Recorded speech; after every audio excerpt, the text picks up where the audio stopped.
do want to talk about what Lauren just mentioned, which is she was talking about colors that are opposite from each other.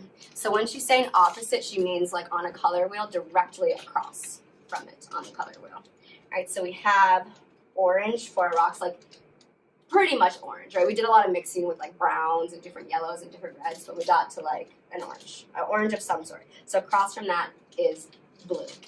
Right, these colors look amazing in a painting together. They make each other like vibrate in the paint and make each other stand out. When you mix them together, it creates shadow colors. Right, so the shadow moments in the orange rock have blue in them. Right, the darker you want it to be, the more blue you're going to add. Right, I know there might be like different kinds of shadows in those moments, but for the most part, like you guys said, like a bluish, maroony, purpley. Okay, cool. I do want you to keep that base color, so make a lot of it. Make a lot of your rock base color, and then I want you to just pick one blue. Ooh. Because we talked about it being like purpley and maroony, which blue would you use? Ultramarine. A+, A+, A+, A+. I'm just gonna mix it right in here. Kind of dried. I'm like, make a lot of it, and I didn't. Do as I say, not as I do. My dad used to say that all the time. I'm going back and forth because I just want to show you guys what it looks like to like stretch into the light and then stretch into the shadow. I'm losing a lot of that like bright orange, but know that I'm gonna go, and you guys too, I want you to go for this darker like bluer shadow, but you can keep like some of this orange mixed in with the blue too, just get those moments that like are a little bit lighter in those shadow moments. Cool? Fun. Perfect. So now what I want you to do next with your rocks is I want you to just chunk out where your shadow moments are.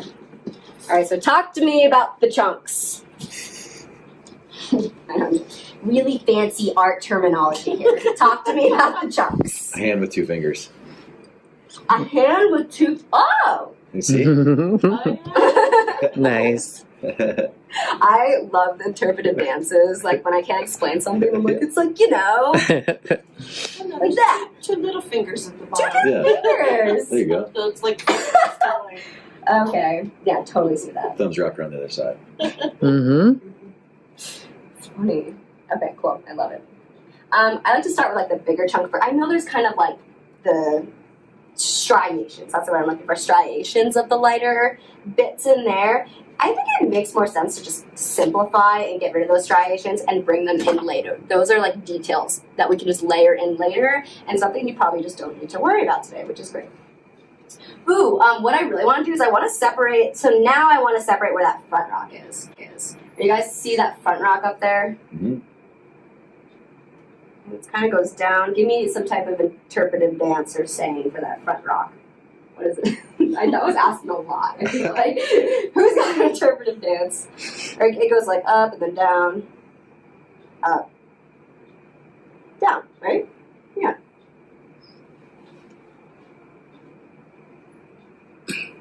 Do this when your first layer is dry. I'm kind of doing this while it's slightly still wet, just for sake of time, because you guys are going to get started here really shortly, right after this. But make sure it's dry first, or else you're just going to be pushing wet paint around. Even worse, you're going to be like pulling up like weird skin. You're like, what is this grossness? What I want you to do, and actually this brush is good. I'm kind of like outlining it, but I think it's more natural to do. I really like to kind of chunk it out with doing like horizontal chunks and vertical chunks. It feels like more rocky to me, so make like horizontal strokes, vertical strokes.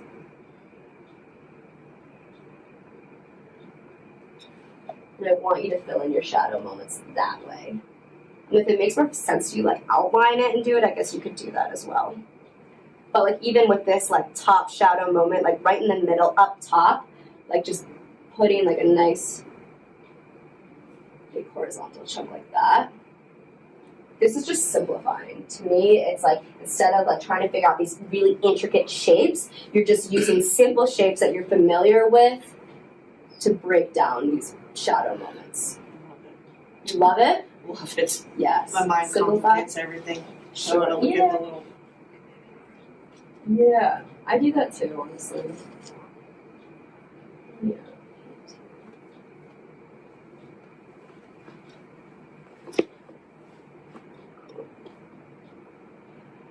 And I know this goes down a diagonal, but again, like maybe I'll just go across this way, down this way, over this way. I like that there's kind of like a chunk up here. Like, where else do you guys see a shadow? Maybe on the left side, because I haven't gotten over there yet. Just kind of a vertical. There's a couple of vertical shadows, like in front of the middle finger. Yeah. Wait, which one? And what are you So, playing like, today? a couple of shadows right here. Oh, sure, like the little ones. Yeah, you can get in there. Like these guys, you mean? Yeah, The baby rock has a couple shadows too. Sure. Okay. Yeah, definitely. I mean, like the whole like right side of it. Yeah. Right in there. All the way to this back part, which actually separates. Now I'm going to separate this front rock. Right. Okay. Been talking for a little bit, and I really want you guys to get painting. So what I'm going to do is I'm going to keep working on this so you guys can see it kind of flow and have like more of those shadow moments in there. And I think it'll be good for you to just be able to see that, see the process of it, and like we'll kind of gauge the time. If we have more time, I'm going to get into what comes next. Does that sound good?